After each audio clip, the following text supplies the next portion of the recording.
Et je me souviens, il y a une nana, elle m'a écrit sur Instagram, elle me disait « J'ai hâte que vous perdiez au prochain épisode ». Et c'était le 2e épisode, je crois. Et moi, je rigolais, j'étais « Ah, mais franchement, ma pauvre, pas de bol, parce que tu vas devoir me regarder jusqu'à la fin, en fait. » Hello, bienvenue dans la saison 3 du podcast Face au miroir. Ce podcast a été réalisé en coproduction avec 20 minutes. Rosemary nous raconte les coulisses de Pékin Express, cette extraordinaire aventure qui a changé sa vie. Rosemary, hello, comment vas-tu? Ça va et toi? Super, merci. Hyper contente d'être là. Tu sais quoi?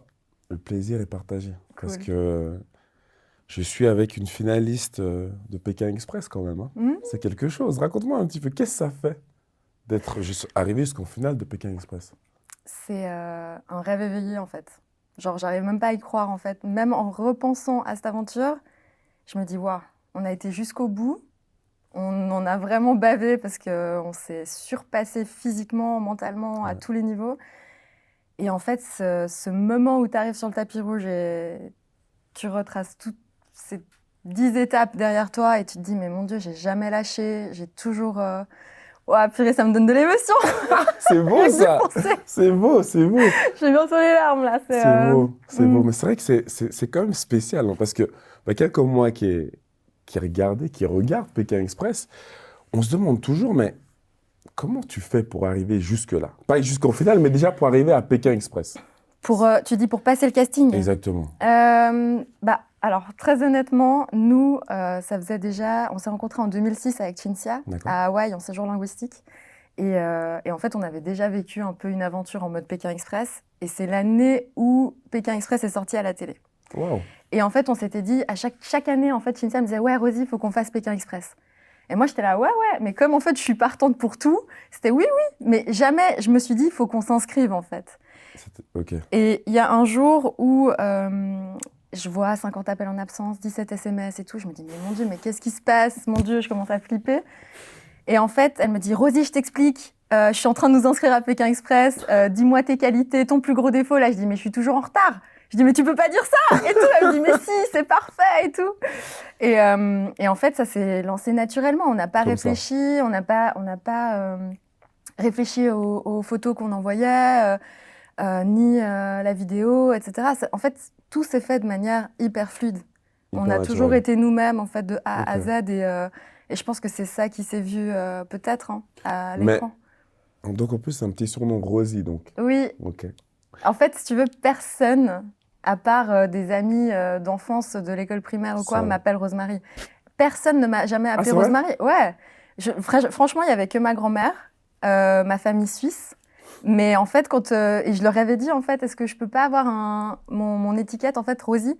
Et ils ont dit, ah mince, c'est trop tard, on a déjà tout préparé, on est sur le départ, etc., il n'y a pas moyen. Et là, j'ai fait, ah ouais, ok, donc bon, tout le monde va me connaître sous le prénom Rosemary, alors que j'ai pas l'habitude. Mais c'est bien, ça m'a réconcilié avec mon prénom, en fait. C'est vrai? Ouais. D'accord, bon, alors je vais prendre Rosie plutôt. Oui, Très ça va, bien. Rosie, c'est bien. Parfait. Donc, Rosie, dis-moi, ça veut dire que... Mais tu y crois? Vous y croyez à cette inscription? Quand vous le faites, ou c'est quelque chose... Comment ça se passe? Est-ce on le fait sur le moment, comme tu dis, un petit peu un effet mode, vibe, où on se dit, bah, tu sais quoi, on a une bonne synergie entre deux, ça serait cool qu'on le fasse. Mais est-ce qu'on y croit vraiment? Est-ce qu'on a une vraie chance? Je pense que nous, avec Cinzia, et je parle au nom des deux, on s'est inscrite un peu genre, on verra, si c'est le destin, c'est le destin. Mais on a toujours senti un peu à l'intérieur de nous, je sais pas comment dire, déjà ma vie c'est Pékin Express. Il y a il y a eu plein de choses, voilà, l'aventure, le voyage, rentabiliser le temps pour aller au boulot, ce genre de choses. Et puis en fait, elle avait vraiment ce sentiment, elle disait mais en fait je nous y vois. D'accord. Et en fait, tout s'est passé de manière tellement fluide qu'on s'est dit, en fait, on donne juste le meilleur de nous-mêmes. On est qui on est et on n'a aucun regret. Et si ça passe, ça passe. Si ça passe pas, ça passe pas. Mais dis-toi que moi, à ce moment-là, j'étais en reconversion professionnelle. Tu faisais quoi? Alors, avant ça, j'ai fait 10 ans dans l'aviation. Donc, je suis passée par plein de casquettes différentes, mais principalement coordinatrice de vol. Donc, je gérais les équipes au sol sur le tarmac à Genève Aéroport. On s'est vu d'ailleurs. Oui, on s'est vu à l'époque. J'ai une photo avec toi d'ailleurs. Grave, tu l'avais envoyé, grave. Incroyable, mythique cette photo. J'étais avec mon petit gilet jaune, joyeux oignon. Je fais non, c'est pas possible. Ma collègue aussi était grave fan de foot, tu vois. Elle était non, génial. Trop stylé. Et puis du coup, après, je suis passée dans l'aviation privée. Après, je suis allée dans le contrôle aérien. Je suis allée à Skyguide. Ok. Faire ma licence de contrôleuse tour. Et puis arriver à Genève Aéroport, donc dans la tour trafic. Voilà. Wow. Ouais. Donc, c'est-à-dire que c'est dans ce laps de temps-là que Pékin Express est venu s'insérer? Alors, ouais, parce qu'en fait, je suis partie de l'aéroport en me disant, parce que moi, j'avais fait des études à l'université. J'avais fait un bachelor en sciences de l'éduc et un master en formation des adultes. Ouais. Et j'ai toujours eu ce petit pincement au cœur de me dire, mais j'ai pas utilisé mon diplôme. Ouais. Et j'ai besoin, en fait, je me suis rendu compte, en fait, que j'avais besoin d'un environnement de travail où je puisse exprimer aussi ma créativité, avoir un peu une liberté. J'ai besoin de sécurité, mais j'ai aussi besoin d'une certaine liberté, en fait. Et je me rends compte que, voilà, en grandissant, on se connaît mieux aussi. Et puis, on se rend compte que... Je me suis rendu compte que c'était important, en fait, d'utiliser mon diplôme. Et je me suis dit, OK, je me lance. Je veux faire ma formation de prof de yoga. Je veux bosser dans l'insertion professionnelle. Là, Cinzia arrive, nous inscrit à Pékin Express. Tout s'enchaîne. Je me souviens on a reçu la réponse pour Pékin Express le 23 décembre 2019. 2019, d'accord. Et je me souviens juste quelques jours avant, j'avais passé un entretien pour bosser dans l'insertion professionnelle avec des jeunes. Okay. Et on m'avait prise. Et c'était un CDD. Mais les dates, en fait, concordaient plus par rapport à les dates hypothétiques de départ du voyage Pékin Express. D'accord. Et elle m'avait prise, la RH, et j'avais dit, écoutez, je suis vraiment désolée. On a été sélectionnés avec ma meilleure amie pour partir pour Pékin Express. J'avais pas encore la réponse, hein, mais je le sentais hyper fort. T'avais pas la réponse Non, encore. je le sentais hyper fort. Je me suis dit, non, c'est pas possible, en fait. Alors qu'on attendait juste... En fait, on attendait les résultats médicaux, les derniers vraiment tri du casting, etc. Donc, on savait qu'on était déjà parmi les derniers binômes. Et je me suis dit, en fait, je veux pas passer à côté de cette opportunité, même si peut-être ça donne rien. Eh ben, c'est pas grave. Le message, il est clair, en fait. Waouh. Eh ben, courageux. Heureusement pour moi, j'ai jamais dit ça à ma mère, hein, si jamais. Heureusement, ça a suivi derrière, quoi. Incroyable. Mais d'ailleurs, donc, parce que, bon, après, je sais que c'est un peu particulier, le casting. Ouais. Pas trop en parler. Mais tu disais que tu avais besoin de résultats. Donc, c'est-à-dire qu'on vous demande quand même des résultats de santé et des choses comme ça pour pouvoir Alors, en fait, participer à l'émission. Tu sais, il y a eu sur Koh-Lanta, il y a quelques années, il y a une des personnes qui est décédée. C'est juste. Et du coup, ils font très attention quand même maintenant, avant de partir, surtout dans ce genre d'émission où ton adrénaline, elle est à 1000%. Mais toute la journée, en fait, vraiment... Moi, mon adrénaline, je pense qu'elle est retombée peut-être 3-4 jours après la finale. Donc, tu vois, ton cœur, il doit quand même... tu passes par des émotions. En fait, des fois, tu pleures, mais parce qu'en fait, c'est la pression qui relâche, tu vois. C'est même pas que tu es triste ou quoi, c'est que ta pression, elle est juste... ton cœur, il palpite, il est là, quoi. J'imagine. Tu te prends vraiment au jeu, en fait. Ça va être incroyable. Est-ce que tu as 2-3 anecdotes du casting? Sans trop rentrer dans les détails? Est-ce que tu peux... Parce qu'on n'a pas d'idée, en fait. Depuis l'extérieur, on se demande, tu vois, comment ils choisissent les gens ou comment ça se passe réellement? Alors, franchement, ça, je ne sais pas quels sont leurs critères. D'accord. Je pense... Bon, déjà, je pense qu'il faut bien passer à l'image. C'est un minimum.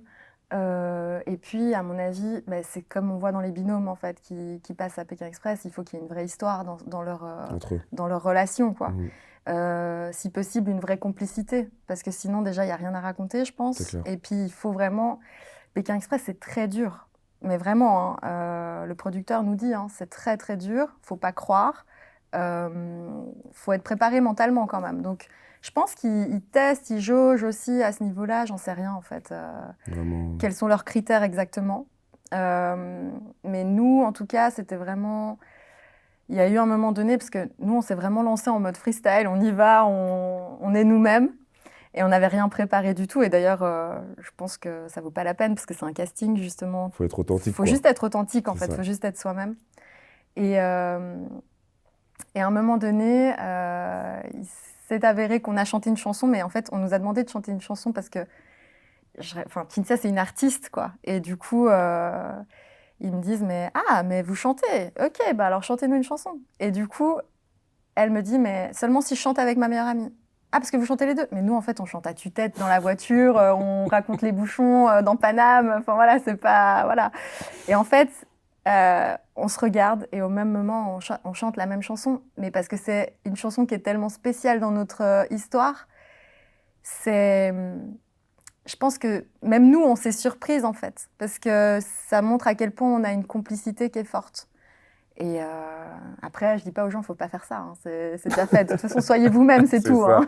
C'est exactement ça. C'est exactement ça. Et donc, comment tu reçois la nouvelle que vous êtes prise? C'est quoi, un téléphone, un mail? Ouais. C'est un téléphone? Ils nous ont appelés, ouais. Quelle était votre réaction? 23 décembre.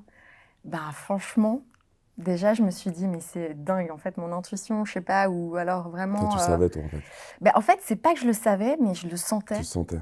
Et je me disais, en fait, tout est fluide. Tout s'est passé de manière tellement fluide depuis le départ que je me dis, en fait, si j'étais pas partie de l'aviation, j'aurais jamais pu y aller. Parce que j'aurais pas pu partir de la tour comme ça. Enfin, il y a eu plein d'éléments en fait qui ont fait, mais en fait c'était écrit, il fallait que ça se passe maintenant, quoi. Vraiment. Donc, wow. Ouais. C'est quoi les consignes? C'est quoi les... Donc, parce que maintenant, vous avez votre itinéraire. Tu sais ce que tu vas faire, tu sais où tu vas, qu'est-ce que vous devez faire. Ah, tu sais toujours rien? Ah non, tu sais pas. Ah, tu sais rien du tout? Non, c'est à tu quel sais moment pas que du tu sais? tout. Alors même, dis-toi que en fait, tu pars, les binômes se connaissent pas. Et on se voit pas, en fait. Les binômes ne se connaissent pas? Non, tu sais que tu pars à telle date, ouais. Mais en fait, tu prends l'avion, mais tu sais pas qui sont les binômes. En fait, tu découvres les gens sur place. Et tu sais pas où tu vas non plus. Tu connais pas ton itinéraire. Donc, tu n'as jamais eu contact avec ceux qui vont participer à l'émission? Jamais. Non. Okay. Ah non, c'est vraiment quand ça commence que... Sur le tas, c'est vraiment que la... Ok. Ouais. La découverte se fait. Ok. Ouais. Après, nous, c'était particulier parce qu'on nous a annoncé ça... Enfin, Stéphane Rothenberg a fait une annonce dans l'avion. Donc, en fait, on a vu des réactions. Et là, on s'est dit, ah, ça a crié par là-bas. Ça veut dire qu'il y a un binôme par là-bas. Okay. Ah, ça crie de joie par là-bas. Ça veut dire qu'il y a un autre binôme là. Mais en fait, voilà, c'était... Et après, bon, moi... qui suis née, issue de l'aviation. Selon la compagnie, je savais où on se faisait escale, des choses comme ça. Ah, parce que même ça, tu sais pas en fait? Bah non. Mais attends, tu reçois un billet d'avion quand même? Ou parce Alors, que non, en fait, il y a quelqu'un, un peu comme une nounou, qui s'occupe de toi et qui te chapeaute. En fait, toi, tu mets juste ton bagage en soute et en fait, la personne, elle prend ton passeport, elle prend tout et toi, tu te laisses guider, quoi, et voilà, quoi. C'est incroyable, donc tu vois, tout ce genre de choses, on les imagine pas, tu vois. C'est-à-dire que vraiment, tu es posé dans cet avion et tu vas quelque part, mais tu sais pas où tu vas. Exactement. Bon, après, nous, on a pris Ethiopian. Donc, du coup, tu sais direct que tu vas en Afrique. Ouais. Et là, c'était vraiment génial parce que... Alors, moi, je savais que Ethiopian avait l'escale à Addis Abeba. Oui. Mais de là, ça peut être n'importe où. Totalement. Donc, en fait, j'avais aucune idée d'où on allait, quoi. Et alors, c'est arrivé où? On est arrivé à Entebbe, à Kampala, en fait, en Ouganda. Waouh. Et magnifique. C'était la première fois que j'allais en Afrique et j'ai gros coup de cœur. Franchement, ouais. Et puis des oiseaux, mais qui font la taille genre, c'est pas les petites mouettes de chez nous, quoi. Franchement. Ah, c'est clair. Mais c'est très, très beau. Très, très beau. Je recommande, d'ailleurs. D'accord. On va noter ça. Donc, vous arrivez là-bas. Ouais. Et là, donc, les consignes de Pékin Express, c'est quoi? Qu'est-ce qu'on vous dit? Quand ça commence? Est-ce que ça commence directement ou vous allez Alors, nous, c'était particulier, encore une fois. Ouais. C'est qu'on est sortis de l'aéroport avec nos valises. Donc, en fait, la course, elle a commencé dans l'avion, déjà. Toi, t'as pas regardé la saison, c'est pas bien. Ah non, mais c'est quoi? Il faut que non, mais je vais la regarder. Ouais, vrai. Nous, on a commencé directement dans l'avion, ouais. Donc, en fait, si tu veux, dans l'avion, Stéphane Rothenberg te dit, que, bah voilà, je crois qu'il nous a annoncé dans l'avion qu'on allait en Ouganda, il me semble. Et de là, en fait, en sortant de l'avion, une fois qu'on a passé, qu'on a récupéré notre valise, etc., c'était parti. Et en fait, nous, on n'a pas eu nos sacs à dos dès le départ. On a dû faire la première journée avec nos valises. Et on a dû arriver jusqu'à Stéphane Rothenberg pour avoir nos sacs à dos. Donc, je t'explique, la boue et tout avec les valises, c'était quelque chose quand même. Waouh. Ouais. Donc, en plus de courir pour arriver à temps, vous avez vos valises en plus. Ouais. Ouais. C'est incroyable quand même, cette émission. Ouais, c'est dingue. Non, franchement, elle est très authentique, cette émission. On te demande juste de vivre ton aventure Et voilà, tu as l'équipe avec toi, donc le cadreur ou la cadreuse, parce qu'il y a aussi des femmes cadreuses, qui courent à côté de toi. Donc, t'es jamais... En fait, on te demande vraiment... Toi, tu vis ton truc à deux, mais tu as toujours une troisième personne qui est là en train de te filmer, tu vois. D'accord. Ouais. Et c'est quoi les retours? Parce que je pense que quand tu as le casting et qu'ils annoncent un petit peu qui c'est qui participe, quand tu arrives sur le terrain, je pense qu'il y a quand même maintenant un visage, des visages de binômes, de gens qui c'est qui participent. Ouais. Quel était un petit peu le retour des gens par rapport à toi et Cynthia, par exemple? Alors, sur le moment, rien de spécial. Je pense que... Alors, sur le moment, on a tous été bonne vibe, en fait. D'accord. On a tous été bonne vibe et tout. Mais on sent dans le regard certaines personnes qui se disent « Ouais, mais les deux nanas, là... Aucune chance, quoi. Ouais, ou alors... Voilà, il y a très vite le mot bimbo qui est ressorti. Ah, entre les participants? Durant une interview. Ah ouais? Ouais. Parce qu'en fait, il y a eu des petits... Enfin voilà, il y a des tensions dans les premiers instants. Des fois, la course, l'adrénaline, le fait que certaines choses peuvent être mal interprétées, ou même des binômes qui vont jouer. Il y a eu un petit peu de manipulation, des choses comme ça. Ouais, exactement. Ah, carrément? Ouais, mais c'est juste un épisode, quoi. Ok, d'accord. Et puis bon, en même temps, c'est le jeu, quoi. Il faut aussi... se dire qu'il faut... Il y en a, ils tirent les ficelles comme ils peuvent aussi. Et ils ont... Déstabiliser, essayer de vraiment... Ouais. Ok, d'accord. Mais du coup, ouais, c'est vrai. Donc, je pense qu'il y a eu cet a priori-là très rapidement qui s'est déconstruit, en fait, au fil des épisodes. Par rapport au fait que vous étiez si authentique. En fait, ouais, je pense que... Vous battiez tout le monde, quoi. Ouais, en fait, c'est vrai que j'ai même les Catalans... En fait, on était tout le temps dans les 3 premiers... en Ouganda, enfin, ils disaient, mais en fait, c'est des molosses. Elles nous collent au basque. Genre, parce qu'en fait, franchement, on était tout le temps, on était à fond, en fait. Tout le temps en tête, tout le temps devant, ouais, quoi. Vous lâchez rien. Dans les 3 binômes premiers, à chaque fois, ouais. Wow. On s'est bien battu. Wow. Ouais.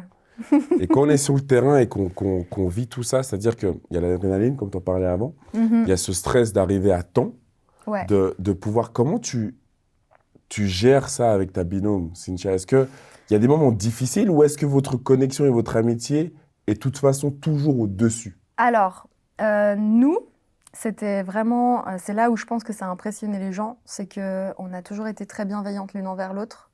Malgré la pression, malgré tout ça, il y a toujours eu ça qui a été plus fort. Il y a juste eu un moment en Ouganda où je pense... En fait, on est tellement dans une cocotte minute, avec la pression à donf, l'adrénaline à donf. Il y a un moment donné, il faut que ça relâche, quoi. Et je me souviens, parce que nous, Cynthia et moi, on ne s'est jamais disputés. En 15 ans d'amitié, on ne s'est jamais disputés. Et la seule dispute qu'on a eue dans notre amitié, c'est à Pékin Express, dans un moment de pause hors caméra, pour la nourriture. Mais ça a duré 3 minutes, montre en main, avec réconciliation, pleurs, où en fait on a fini en rigolant, en disant mais on est teubés, on est bêtes en fait, pourquoi on... Tu vois, mais vraiment c'était drôle, quoi. Parce que vous êtes... Mais on avait besoin de relâcher la pression, en fait. Sous une telle pression que... Ouais. Mais sinon, tout le long, en fait, ce qui est ressorti vraiment, c'était le lien de sororité est vraiment très fort, beaucoup de bienveillance l'une envers l'autre. On s'est soutenus, en fait, comme jamais, je pense. Comme jamais. Hein. Ouais. Et bien après, nous, de l'autre côté de l'écran, on regarde un épisode qui dure le temps que ça dure. Mais vous vivez ça dure combien de temps? Alors, un épisode qui va durer 2 heures de temps, en fait, c'est 3 jours de tournage, avec 2 nuits chez l'habitant.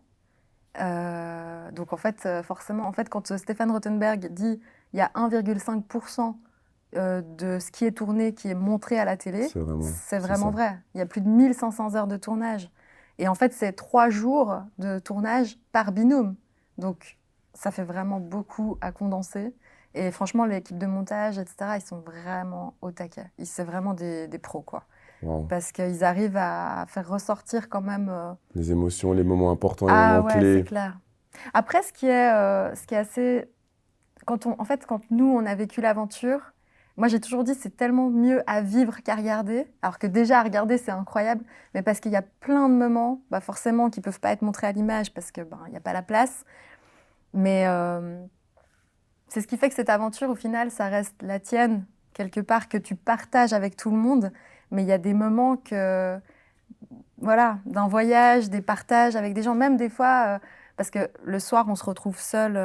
Une fois qu'on a été se coucher et tout, il se peut que des fois, il y ait des moments qui ne sont pas filmés, qui sont hyper authentiques, où c'est très chaleureux, où on va avoir des partages avec les gens. Parce que tout n'est pas filmé. Donc, quand vous allez dormir, par exemple, on vous laisse tranquille. Voilà, on nous laisse tranquille. Du moment que vous arrivez chez l'habitant, voilà. c'est stop et ça repart le lendemain. Ouais. Ok. Ouais. Ouais, c'est vrai que ce serait beau d'avoir des... C'est quoi tu m'as donné l'anecdote, par exemple, de la petite dispute entre toi et Cynthia. Par exemple, ça, c'était pas filmé, je pense. Non. Non. Donc ça, c'est quelque chose d'assez... Mais c'est la seule dispute vraiment... Et en fait, c'était comique. Parce qu'on aurait dit deux Italiennes, tu m'obliges pas à manger ça, mais mange, c'est bon. Mais en fait, c'était vraiment ridicule en plus. Et après, genre, on a boudé chacune dans notre coin comme ça. Et puis moi, je disais, je veux pas qu'elle me voie pleurer et tout. Et du coup, je me tourne et je vois qu'elle aussi. Et là, je fais, mais t'es en train de pleurer? Elle fait, ouais, mais c'est trop dur pour moi d'être séparée de toi. Et je dis, mais moi aussi. Et en fait, après, on s'est pris dans les bras et on a éclaté de rire. On s'est dit, mais en fait, tu vois, on avait juste besoin de relâcher la pression. C'est trop beau. Et du coup, c'était cool. C'est trop beau.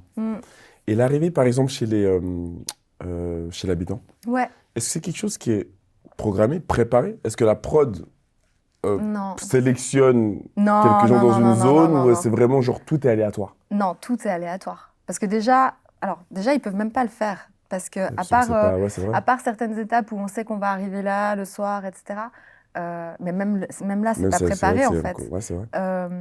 Et il y a plein de fois où on se retrouve en milieu de course, la balise sonne, on est au milieu de nulle part, et en fait, on doit chercher un logement.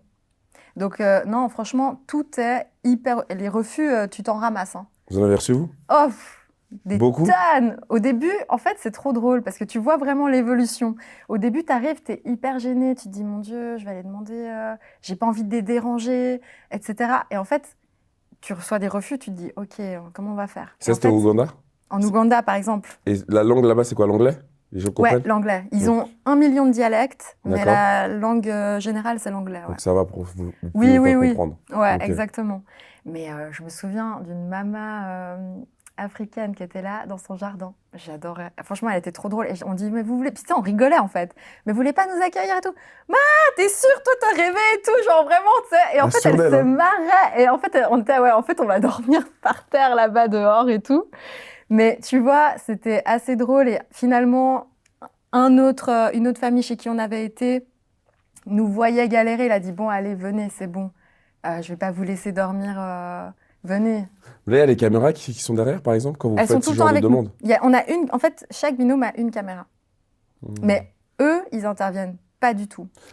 Et est-ce que tu penses, à l'occurrence non, parce que les gens ont pu dire non, mais est-ce que tu penses que ça met une pression peut-être sur l'habitant ou les gens qui sont de l'autre côté de se dire, mais en fait, déjà, je suis filmé?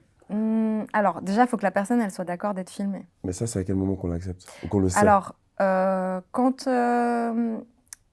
quand on arrive et que la personne accepte, on dit mais est-ce que c'est OK pour vous? Parce que si c'est pas OK, on peut pas filmer. Donc voilà, de toute façon ça va de soi en fait. Donc c'est très technique quand même. Il y a quand même des spécificités auxquelles il faut faire attention parce que n'importe qui n'a pas forcément envie d'être à l'écran. C'est comme les chauffeurs, c'est pareil. Tu vois, les chauffeurs, ils ont pas... Il y en a, ils veulent pas paraître à l'écran. Alors soit on va pas le filmer, et du coup, voilà. Mais il faut respecter, en fait. Donc, on ne va pas montrer quelqu'un qui ne veut pas être à l'écran. D'accord. Ouais. D'accord. Et comment ça se passe chez l'habitant? Quelle est l'expérience la plus, on va dire, du côté humain qui t'a fait... Parce que, bon, au niveau hospitalité, c'était pas top s'il y a eu énormément de refus, j'ai envie de te dire. Non, alors en fait, si tu veux, tu vois, pour revenir sur ça, en Turquie, c'était hyper drôle parce que... Où ça? En Turquie. En Turquie, d'accord. Parce qu'on était arrivés dans un village et puis c'était l'heure de la prière. Et du coup, on essayait de trouver un logement. On mangeait, parce qu'en fait, on n'a pas le droit d'utiliser l'euro par jour qu'on a. Donc chacun a 1 euro par jour pour manger. On peut s'acheter des choses pendant la course, mais une fois que la course est finie, on n'a pas le droit d'utiliser cet argent. D'accord. Donc si on s'est acheté une pomme en chemin et qu'après la balise, on peut manger en fait, mais sinon on n'a pas le droit. D'accord. Mais du coup, je me souviens que le journaliste nous dit « Mais ça vous fait quoi d'essuyer tous ces refus ?» Puis nous, on était avec Cynthia, puis on fait « rien. » Ah ouais, sérieux? Fait non, il y a bien quelqu'un qui finira par dire oui en fait. Positif, quoi. Et en fait, c'est juste que on s'habitue en fait à juste en fait on se rend compte que d'avoir des refus, ça veut pas dire qu'on te rejette ou quoi que ce soit, mais c'est normal en fait. Je veux dire, quelqu'un vient sonner à ta porte, te dit mais tu peux dormir, je peux dormir chez toi. Enfin, que tu ne connais ni Adam ni Dev. Est-ce que nous-mêmes on le ferait en soi? Voilà, c'est ça. Et je pense surtout que alors là où ça rassure, au contraire, c'est d'avoir une caméra. Je pense parce que les gens se disent bon, en fait, ils sont sérieux. C'est pas des gens qui vont venir me cambrioler ou quoi que ce soit. Il y a il y a quand même quelque chose de sérieux derrière. D'accord. Ouais. Et donc le moment le plus fort avec une famille, parce que vous partagez quoi? C'est juste la nuit en fait? Alors tu partages un repas quand même? Tu peux un repas s'ils ont de quoi t'accueillir. Ouais, repas, moment avec la famille quoi. Partage. Il y a beaucoup de partage.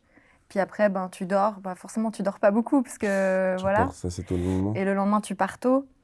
Mais tu as vraiment un vrai moment de partage avec des gens locaux, enfin, tu vois, du pays. Ils te partagent leur culture aussi. Donc, c'est cool. Est-ce qu'on arrive à faire un lien avec ce genre de personnes ou pas? C'est trop rapide? Non, si, au contraire. Au contraire, je pense que même pour eux, c'est une aventure des fois. Parce qu'en fait, ils accueillent quelqu'un dans leur maison. Il y a un tel partage, en fait, authentique que moi, je suis en contact encore avec des gens... C'est ce que j'allais te demander, justement. Ouais. C'est vrai? Parce qu'en fait, nous, on n'a pas de téléphone. Mais en fait, on leur dit, écoutez, on ne sait pas combien de temps on reste dans l'aventure. Donc là, notre téléphone, on ne l'a pas, parce qu'il reste à Paris. Ouais. Mais en revanche, tu pourras me contacter par mon Instagram ou par mon numéro, Facebook. Ou... Voilà. Wow. Ouais. Et après, quand tu reviens, tu vois plein de messages. Tu es là, waouh, trop bien, tu vois. Mais c'est cool. Ah, c'est beau ça. C'est beau. C'est incroyable quand même de se dire. C'est comme une sacrée expérience de vie. On n'a pas idée de ce que ça peut représenter. Déjà pour vous, mais aussi pour les gens qui vous reçoivent en fait. On a tendance à oublier ce côté-là aussi. En fait, quand tu vois la télé, tu te dis c'est normal. Ouais, exactement. Mais en fait, c'est pas normal. Pas du tout. Non, c'est pas. Enfin, c'est pas que c'est pas normal. En fait, en vrai, ça devrait l'être.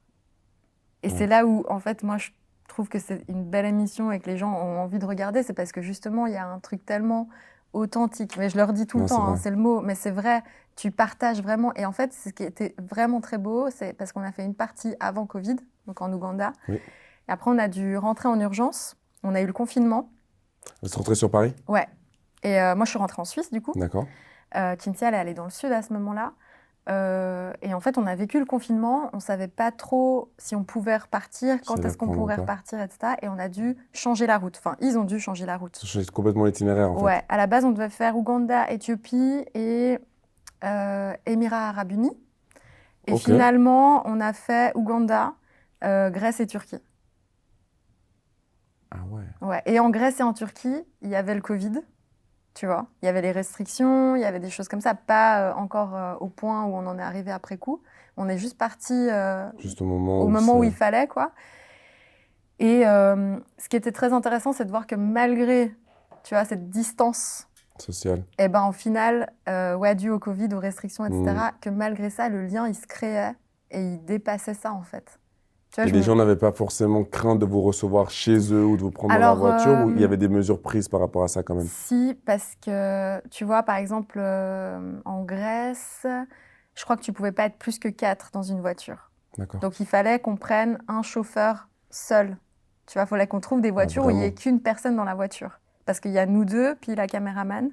Donc du coup, on devait trouver une personne qui était en solo. Ouais. Et forcément, ça fait déjà moins de voitures. Et en plus de ça, t'en as qui sont pas à l'aise avec une caméra, ou alors t'as ceux qui, je sais pas, non, laissez-moi tranquille. Enfin voilà. Mais malgré tout, je me souviens par exemple en Grèce, on est arrivé à Port Pachi. C'est vraiment très très beau et on galérait à trouver un logement. Okay. Et on voit une dame par la fenêtre, en fait, une femme. Qui était peut-être en train de faire la vaisselle ou je sais pas. Et puis elle nous fait coucou, parce qu'en fait on lui fait coucou, mais elle nous répond. Mais en fait, coucou, allez, salut, tu vois. C'était tout. Et à un moment donné, je crois que je commence à lui parler. Mais tu sais, elle était en haut, j'étais en bas, enfin à l'extérieur. Et elle dit non et tout. Et je dis et je vois qu'elle avait une petite fille. Et je lui dis mais franchement, s'il vous plaît, vous laisseriez pas votre petite fille dehors, quoi. Et en fait, ça l'a touchée. Et en fait, elle nous a accueillis, mais on a dormi sur la terrasse. À dehors. dehors. Et elle avait vachement peur du Covid. Et donc, tu nous vois au début parler à travers un grillage. Oh. Et petit à petit, au fur et à mesure de la soirée, en fait, elle s'est ouverte. Et en fait, on a eu accès même à la douche, au WC, à tout, quoi. Donc, et en fait, c'est encore un autre luxe auquel tu n'as pas forcément le droit. Ouais. Parce que si la personne ne te laisse pas aller utiliser, ou si tu ne trouves pas, ou même des gens, je pense qu'il y a des gens qui n'avaient pas forcément de... Ouais, ouais, exactement. Alors, tu sais quoi, non, franchement, ils ont des douches et des toilettes communes dans le village. Ah, dans le village, il y avait quand même pour... Ok. Ouais.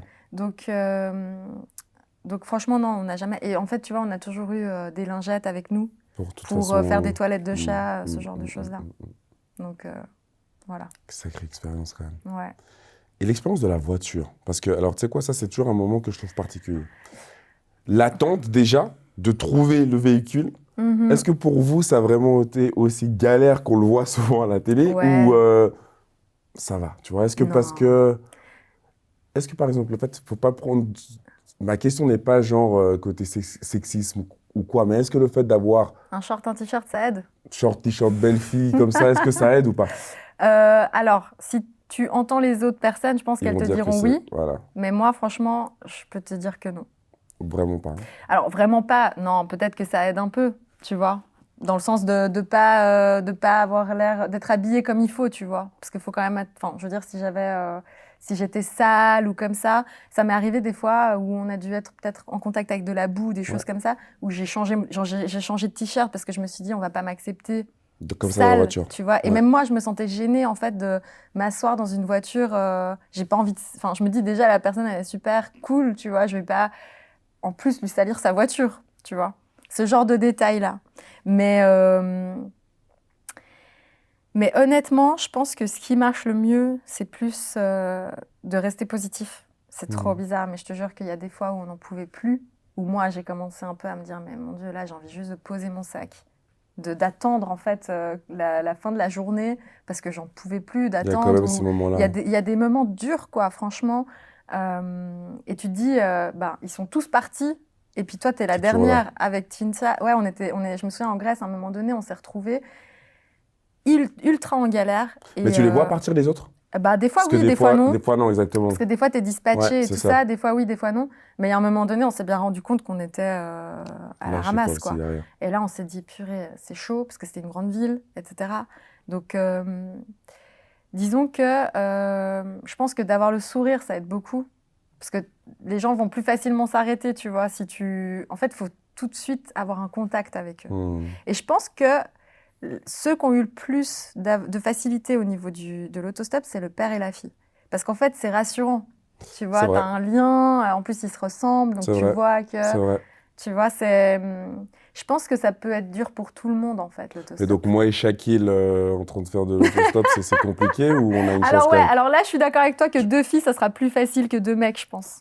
Ah, quand même, hein? Je pense, parce que ça fait moins peur, peut-être, tu vois. Mais, ouais. D'accord. Et pour les logements aussi, peut-être, tu vois. Mais ça dépend ta vibe. Les gens sont très sensibles à l'énergie, hein, faut pas oublier. C'est un très bon point. C'est clair. Et comment tu fais pour retrouver justement cette résilience et cette force pour te remettre dedans? Parce que c'est quoi en fait la finalité? C'est à quel moment où tu te dis, justement, la pression, les courtes nuits, et tout ce qui va avec, comment tu te dis, écoute, en fait, on est là, il faut aller au bout? Ouais. En fait, ça s'arrête jamais. En fait, tu as des moments de répit dans ta journée. Genre par exemple, quand la balise sonne et que tu dois trouver un logement, c'est un peu le moment où tu relâches un peu la pression, où tu n'es pas dans la course à fond. Puis en fait, c'est drôle, mais tu te prends au jeu. Alors qu'en fait, quand tu regardes de l'extérieur, tu te dis « Ouais, mais c'est bon, t'arrives première, t'es immunisée, ou alors t'arrives deuxième, troisième, t'es sélectionnée. » Tu sais, en fait, d'un point de vue extérieur, tu te dis « C'est un jeu. » Mais en fait, quand t'es dans l'aventure, t'es tellement à fond. Vraiment, c'est un sentiment, mais bon, toi, tu connais, tu vois. Tu connais. Au final, tu vois, si tu regardes ça d'un point de vue extérieur, tu te dis, oui, mais c'est qu'un match de foot. C'est sûr. Mais en fait, quand t'es dedans... Quand t'es dedans, c'est beaucoup plus que ça. Tu vois. C'est clair. Donc, et puis, il n'y a pas que ça, en fait. Tu dégages malgré tout, malgré toi, en fait, et les gens vont le voir, tu dégages des valeurs, tu dégages un tempérament, en fait, tu montres au monde ce que tu as dans les tripes, tu vois. Et qui tu es vraiment, en fait, au final. Et qui tu es vraiment, ouais. Et devant la difficulté en plus. En plus, ouais. Parce franchement, la difficulté, t'en as. Hein. Et il y a des moments où, moi, je me suis retrouvée, par exemple, dans une épreuve, c'était en demi-finale, où c'était l'épreuve de la tyrolienne. Et en fait, on devait remonter à bras, avec nos bras, en fait, une tyrolienne à l'envers. Et tu sais, quand tu regardes une tyrolienne, tu penses pas au moment où, en fait, la tyrolienne, elle fait comme ça. Et qu'en fait, le harnais veut vraiment te retirer. Ouais. Et moi, les bras, c'est mon point faible. D'accord. Et c'est aussi à ce moment-là où je me suis dit, mais j'ai peut-être un peu le vertige aussi, mais sur le moment, j'y pensais pas, tu vois. Et il y a eu un moment donné où mon mental, et c'est là où je me suis dit, purée, mon mental veut, et vraiment, je suis décidée, mais je sentais en fait que mes mains, mes bras allaient lâcher et que je regarde, je fais purée, je suis à côté, mais je suis juste trop loin pour mes bras, quoi. Wow. Et en fait, c'est là où tu te dis, ok, faut aussi accepter, j'ai donné le meilleur de moi, de ce que je pouvais, et j'ai rien lâché, mais mon corps a lâché et je pouvais rien faire, en fait, contre ça. Et il y a un moment donné, j'arrive, en fait, donc je me fais tout le chemin à l'envers de la tyrolienne, voilà.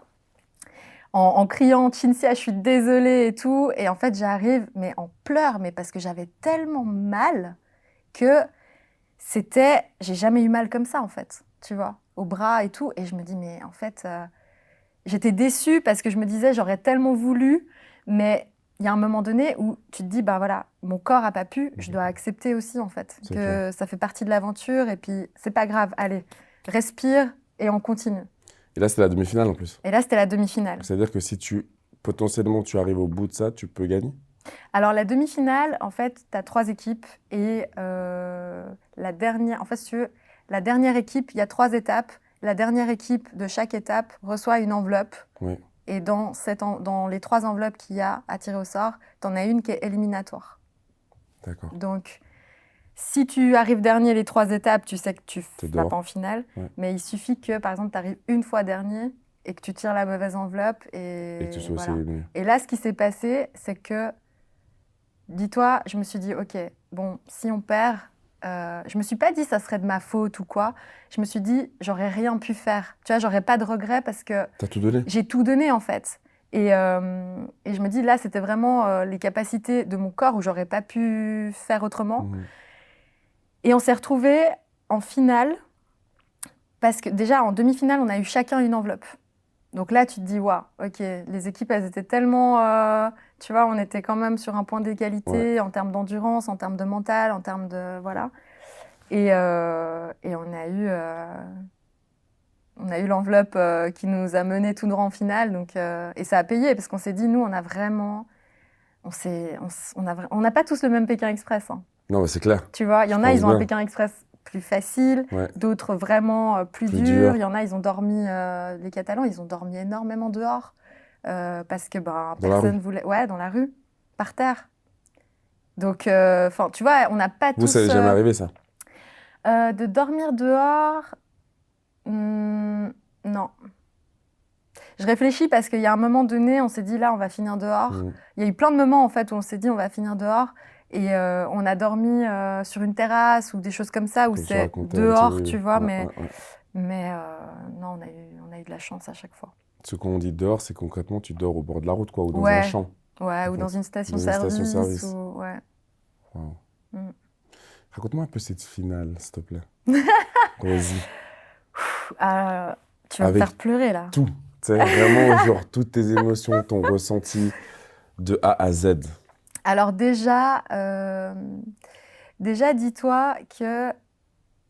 Donc, on est en demi-finale, on a cette enveloppe. Là, tu as l'émotion de ouf.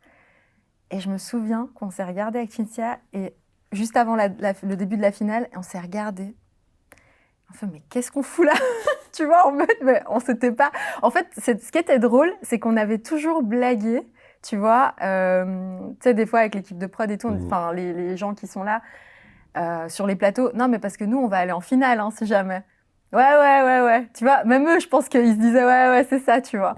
Et en fait, tu vois, c'est drôle. Et c'est là où je me suis dit, mais l'intention que tu poses, les pensées que tu as, on s'est jamais dit, on va gagner. On s'est toujours dit on ira en finale. Tu vois, c'est là où je me dis en fait les mots sont hyper importants. Et le fait déjà de le sortir. Exactement. Même si c'est sous blague, tu vois. Ouais, c'est clair. Et on commence cette finale et là tu te dis waouh, on y est quoi. Et ça fait combien de temps que vous êtes là? Ça fait combien de temps que le jeu a commencé? Alors, en Ouganda, on avait fait 3 semaines. D'accord. Et puis là, on était parti en septembre, ça faisait déjà 1 mois. 1 mois aussi, c'est là. Ouais. Okay. Environ, 1 mois. C'est long quand même. C'est long. Ouais. C'est long. Et en même temps très court. Parce que très intense, tu vois. C'est ça. Et en fait, tu te dis, ok, là on y est. Et c'est maintenant qu'on a. En fait, c'est là où tu te dis, j'ai vraiment pas le droit à l'erreur. Parce qu'en fait, tout au long de l'aventure, tu fais étape par étape. Ouais. En fait, on ne s'est jamais visualisé en finale comme ça. On a chaque fois vécu le jour. Le moment, le jour, ouais. Un jour après l'autre, en fait, où on s'est dit, on va tout donner, on va tout donner, on va tout donner. Et voilà, quoi. Mais quand tu arrives en finale, tu te dis, OK, là, j'ai vraiment pas le droit à l'erreur. Il faut vraiment tout donner, mais de manière la plus efficace possible, parce que tu sais que la moindre erreur peut te coûter très cher, tu vois. Tout à fait.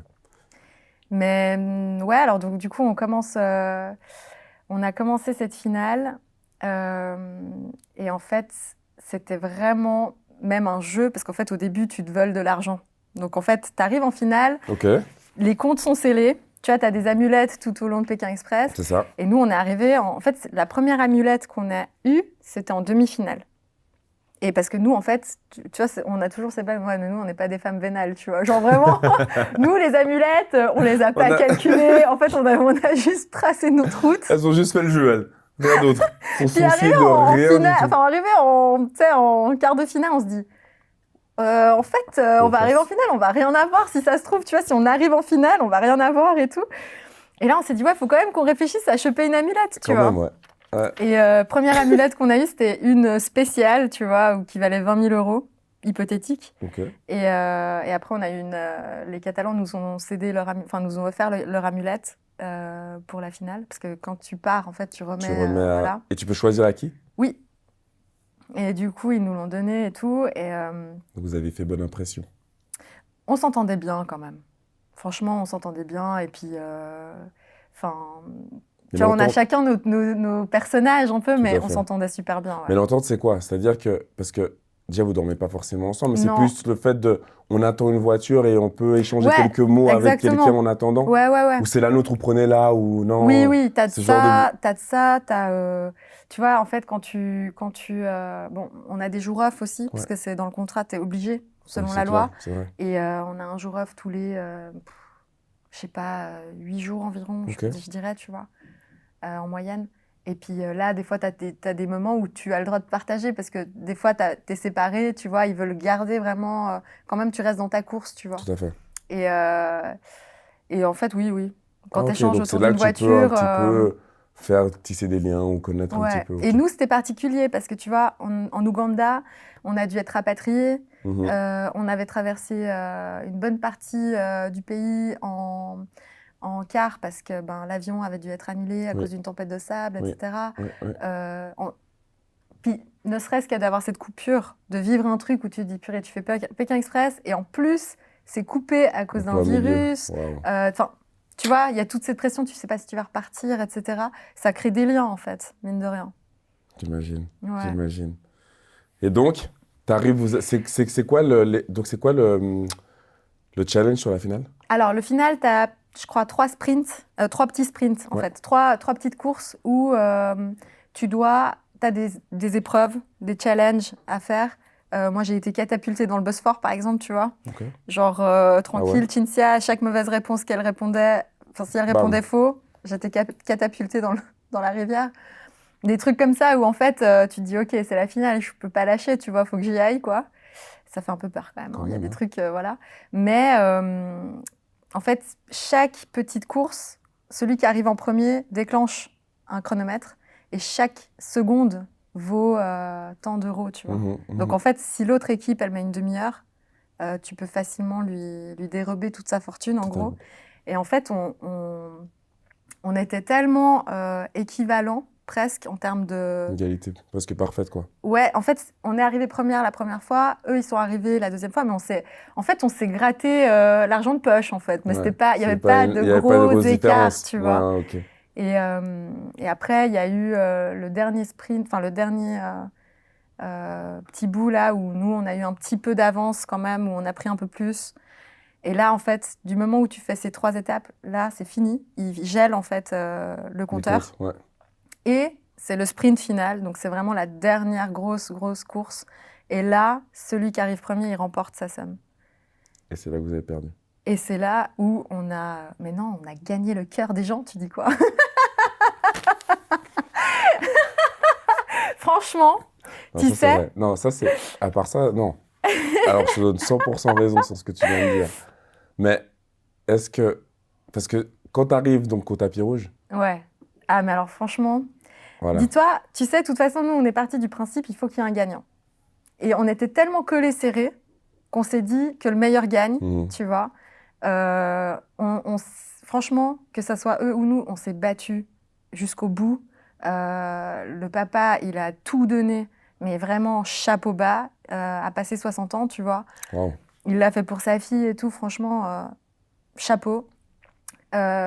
Nous, tu vois, on s'est battus. Cinzia, elle avait les genoux bousillés. Elle a pleuré toute la finale.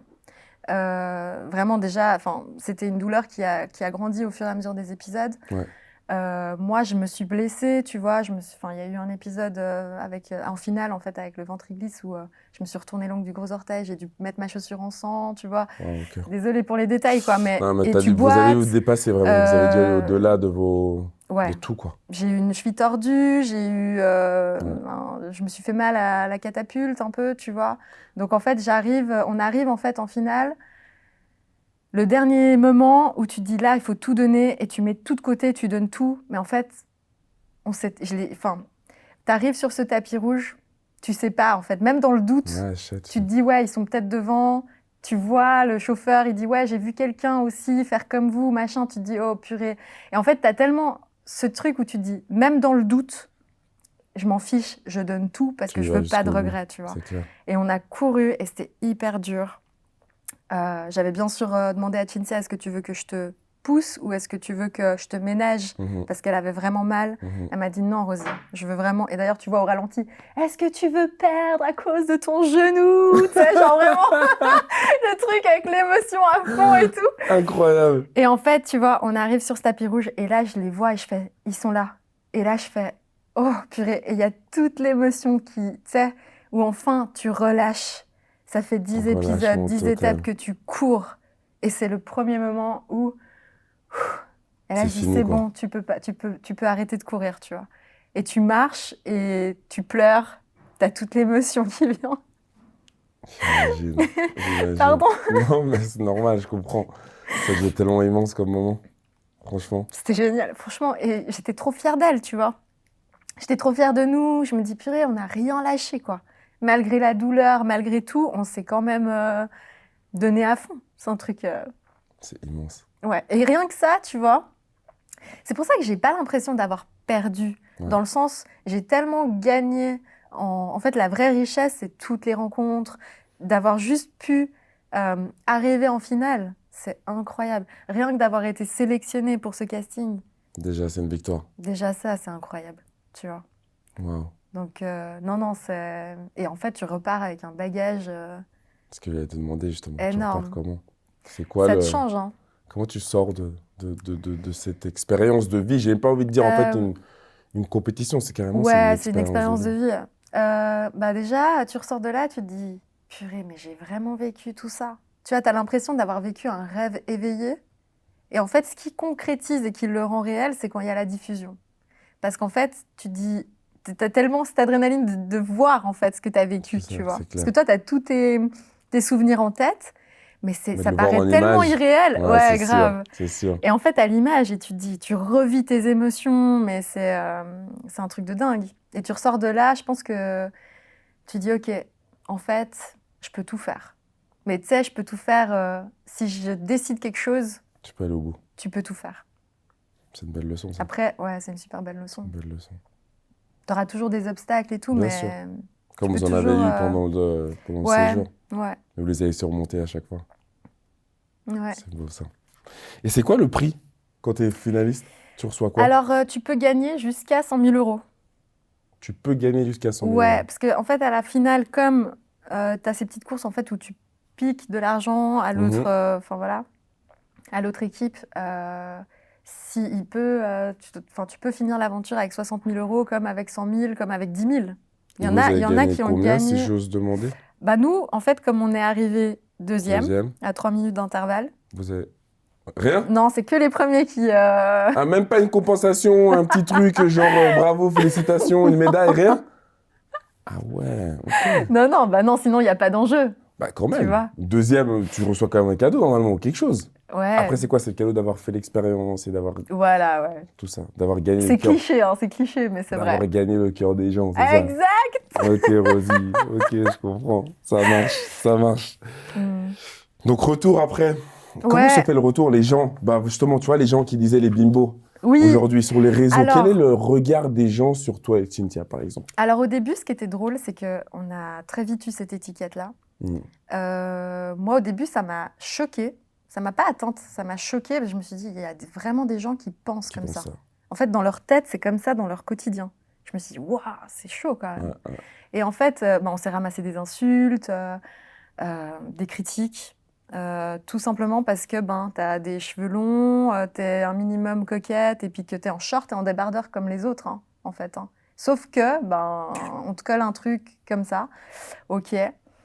Mais ça m'a pas atteinte parce que je me suis dit, en fait, les actes, ils vont parler d'eux-mêmes. Et je me souviens, il y a une nana, elle m'a écrit sur Instagram, elle me disait, j'ai hâte que vous perdiez au prochain épisode. Et c'était le 2e épisode, je crois. Et moi, je rigolais. J'étais, franchement, ma pauvre, pas de bol, parce que tu vas devoir me regarder jusqu'à la fin, en fait, tu vois. Sérieux? Mais je lui ai pas dit ça, forcément, non, tu bien vois. sûr. Mais oui, t'as des gens comme ça. Et puis après, t'as, franchement, milieu de parcours, là où quand même il y a eu un épisode, je pense, vraiment, où les gens se sont rendus compte de ce qu'on avait à l'intérieur. Et là, les gens, ils ont commencé un peu à changer d'avis. Et on a reçu des tonnes de messages de gens. Je suis tellement désolée, je vous ai trop mal jugé. J'ai honte, pardon. Genre vraiment, en fait, vous êtes vraiment des guerrières, des battantes, vous lâchez rien. Et en fait, il y en a plein. Je pense qu'il y a plein de femmes aussi qui se sont reconnues en nous parce que une femme moderne de notre siècle, c'est vraiment... Tu peux porter des talons, des baskets, faire ton jogging en même temps, être sur tous les fronts, professionnellement, maman. Enfin, tu vois, t'as tellement de casquettes différentes, en fait. Et je pense que tu peux être féminine sans forcément être débile, quoi. Et je me suis rendu compte qu'il y avait des gens, ils avaient besoin de mettre cette catégorie-là. Et moi, tu connais en plus, on a une amie en commun. C'est typiquement le genre d'amis que j'ai autour de moi, où c'est des belles femmes, mais qui sont... hyper, tu vois, elles ont de l'ambition, professionnellement, elles se battent, elles se montrent, tu vois, elles sont là. Et en fait, j'adore ça, tu vois. Et je pense que là, les gens, il y a peut-être eu, ça a ouvert une fenêtre un peu sur ça. Arrêtez de stigmatiser la façon de faire, en fait, d'une femme. Elle est là juste parce qu'elle est jolie, elle va avoir des passe droits parce que... Ouais, exactement. Et en fait, qu'elle donne tout autant, si ce n'est plus... pour avoir le résultat à la fin. Exactement. Et justement, tu vois, quand tu es face à un obstacle et qu'il y a des moments où tu vois bien, en fait, que la beauté d'une personne, ça va rien faire, ça va rien changer. Non. Le saut à l'élastique, que tu sois beau, pas beau, tu vois, ça change rien. Ce qui compte, c'est ce que tu as dedans et ce que tu montres à ce moment-là, tu vois. Donc, et toi, cette force, elle est venue d'où? Parce que je sais que tu as une histoire un peu particulière en étant petite, mais est-ce que tu penses que ça t'a aidé pour justement traverser tout ça? Ah, mais complètement. En fait, être une guerrière un peu, on va dire. Ouais. Alors déjà, tu vois, moi j'ai perdu mon papa très jeune, à 5 ans. Je l'ai vu malade, j'ai tout de suite grandi. En fait, j'ai grandi en ayant vraiment conscience des choses, tu vois. Et ma mère, en fait, c'est une vraie femme, quoi. Je sais pas comment t'expliquer. C'est pas parce que c'est ma mère, oui aussi, mais franchement, elle m'a tout le temps inculqué. Si les autres peuvent, toi aussi tu peux. Genre, mets-toi dans la tête, tu vas y aller. Tu vas... Enfin, vraiment, c'était vraiment ce tempérament de guerrière me vient, je pense, principalement de ma mère. Ma mère te dira que non, ça vient de mon père. Mais mes parents, en fait, ils ont vraiment ce courage, tu vois. Ils ont cette force mentale et ils ont vraiment ce courage. Et jusqu'à Pékin Express, j'avais l'impression que j'avais pas ça. Tu vois ? D'accord, c'est là que ça s'est révélé en fait. En fait, c'était dans mes tripes, je savais que ça y était, mais en fait, si tu veux, Pékin Express m'a permis de le montrer et de me le montrer à moi aussi, je pense, tu vois. Et typiquement, il y a eu un épisode où il y avait un épisode où on avait le bras levé et avec un seau attaché et chaque personne, enfin, la dernière personne qui restait sans se ramasser le seau d'eau sur soi, gagnait l'épreuve d'immunité. Et du coup, je me suis retrouvée face au père et à la fille, tu vois, toute seule. Et en fait, on a tenu presque 2 heures. Dis-toi que je suis partie tellement loin, en fait, dans ma tête. Et à un moment donné où, forcément, il y a des petits moments où... Enfin, des petits moments. Je suis partie en méditation, mais ton bras, il te fait mal quand même à des moments. Bah, tu vois, ce qui m'a donné de la force, c'était de penser à ma mère, de me dire, ma mère, tu vois... qui a accouché sans péridurale, qui n'a pas versé une larme parce que la sage-femme qui était là, elle n'était pas très sympa. Elle a dit, je ne vais pas lui donner ce plaisir. Donc du coup, tu vois, elle n'a pas pleuré. Je me dis, ma mère, elle a fait ça. Et je pense à des phrases où ma mère me dit, métete en tu cabeza. Mets-toi dans la tête. Et quand tu te mets dans la tête, tu peux le faire. Tu vois, tout est là-dedans, en fait. Et là, j'ai dit, OK, je lâcherai jamais. Tu vois, genre vraiment, je suis là. Et il y a un moment donné où... c'était là, mon bras, il faisait vraiment mal. Et en fait, j'ai senti la main de mon père, tu vois. J'étais comme ça et je disais, papa, aide-moi, tu vois. En fait, c'est vraiment c'est des blessures, tu vois, aussi. Mais c'est ce qui te rend fort, en fait. C'est ce qui rend fort. Vas-y. T'assures. Mais maintenant, c'est quoi ? Influenceuse. Ouais. Qu'est-ce que ça fait ? Tu parles à ta grue. Tu vas nous faire une scène de théâtre, c'est ça, bientôt aussi ? Oui, ouais. Tu veux en dire 2-3 mots ? Qu'est-ce que ça fait ? C'est quoi cette nouvelle vie, en fait, un petit peu ? Ouais, à fond. Bah, déjà, tout ce que j'avais voulu, tu vois. Donc maintenant, je suis prof de yoga. Aussi. Je suis conseillère en insertion professionnelle. Magnifique. Et influenceuse, comme tu as dit. C'est vrai que tu te dis, OK, mon image, elle est dehors, autant en faire quelque chose de positif. Donc, je partage ma bonne humeur, ma joie de vivre. Je vois, en fait, que les gens, ça leur fait du bien. Je me dis, bon, c'est cool, tu vois. Des fois, j'ai l'impression d'être toute seule dans mon délire, mais en fait, je le partage. T'as un impact, hein. Et en fait, les gens, ils ont besoin de ça. Je pense que ça leur fait du bien, tu vois. Ouais, c'est vrai. Et effectivement, j'ai Antoine Molini qui m'a contactée donc j'ai passé une audition, tout ça, j'ai décroché le premier rôle féminin de sa prochaine comédie musicale. Donc rien que ça va être cool, ouais. Et ça va être où ? À Genève. Ok. C'est fin avril, début mai. Et on viendra voir ça alors. À fond. Je compte sur toi. Ah ouais, je serai là. Donc en fait, si tu veux, on va être dirigé tout droit à Cuba. Il y a de la danse, du chant. Il y a de l'humour, beaucoup. Trop stylé. Et c'est un beau challenge, tu vois. Genre là, on commence les répètes et tout. Ça va être une belle aventure encore. Bah Rosie, hein, je vois que ta vie est faite d'aventures. Donc j'ai envie de te dire et de te souhaiter de continuer de t'amuser, quoi. Hein. À fond. Et de prendre du plaisir. Ouais, merci. Merci à toi, c'était vraiment top. C'était hyper cool. Merci Rosie, à bientôt. Merci.